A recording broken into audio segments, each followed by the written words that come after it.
مازیګر اذان په وشو خور کای دورور په قبر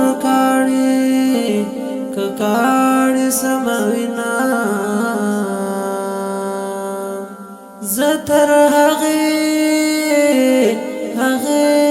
ورته ولاړه چې دلاله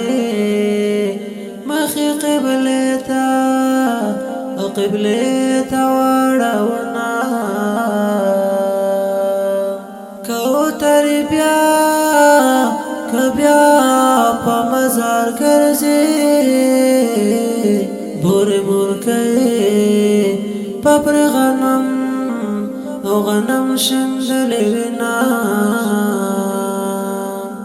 د مازیګر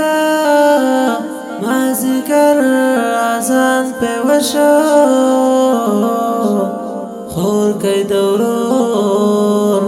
په قبر کاړي سموینا